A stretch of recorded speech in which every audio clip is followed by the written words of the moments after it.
ताज़ा होले विथ रिया में स्वागत है आप सभी का और आप देख रहे हैं न्यूज़ पीआर। आज की कहानी है आईएएस ऑफिसर पूजा गुप्ता की।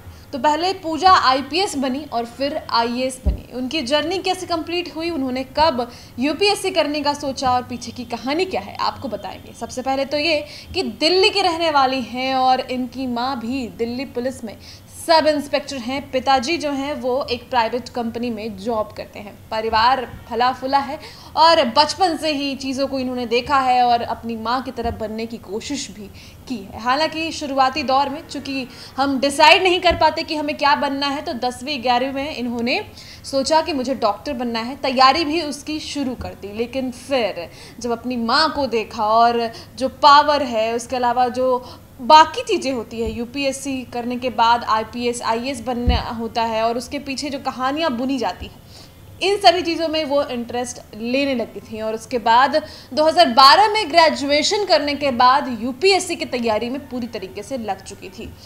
और आपको बता दें कि खूब तैयारी करती थी और उनका तैयारी करने का तरीका जो था वो बिल्कुल अलग था।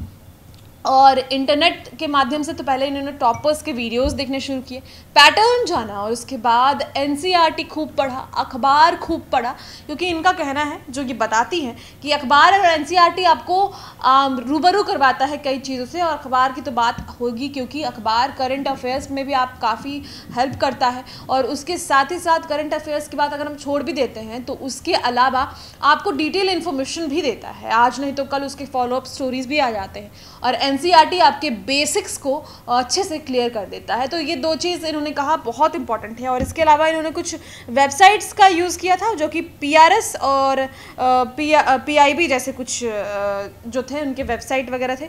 इन्हें थोड़ा टाइम लगा, इन्होंने पढ़ाई तो शुरू किया, लेकिन 2018 में जाकर इन्होंने यूपीएससी परीक्षा दी और पहले ही अटेम्प्ट में 147th रैंक इन्होंने हासिल किया और 147th रैंक हासिल कर ये आईपीएस के तौर पर चुनी गई। लेकिन फिर इनकी दादी की इच्छा थी कि मेरी जो पोती है वो आईएएस बने। आईपीएस तो बन ही चुकी थी, तो फिर इन्होंने आईएएस की तैयारी भी शुरू कर दी और 2020 में इन्होंने सीएसई एग्ज़ाम जो दिया उसमें इन्होंने 42वां रैंक हासिल किया और इस प्रकार से आईएएस ऑफिसर बन गई। तो इनकी स्ट्रैटेजी जो थी वो अलग थी। इनका कहना है कि इसका मतलब ये नहीं होता है कि सोशल मीडिया से आप पूरी दूरी कर लें। हाँ, सोशल मीडिया का इस्तेमाल कम करें और अच्छे के लिए इस्तेमाल करें। तो इस प्रकार से पूजा गुप्ता ने अपने आईएएस बनने का सफ़र पूरा किया। उनकी माँ सब इंस्पेक्टर हैं, खुद आईपीएस बनी, फिर आईएएस बनी और एक बेहतरीन एग्जाम्पल हम सभी लोगों के लिए, खास तौर से महिलाओं के लिए। आज की इस कहानी में इतना ही। कल फिर एक नई कहानी के साथ मिलेंगे। तब तक के लिए आपसे विदा लेना चाहूँगी। आज दिन भर तमाम खबरों के लिए बने रहे हमारे साथ। शुक्रिया।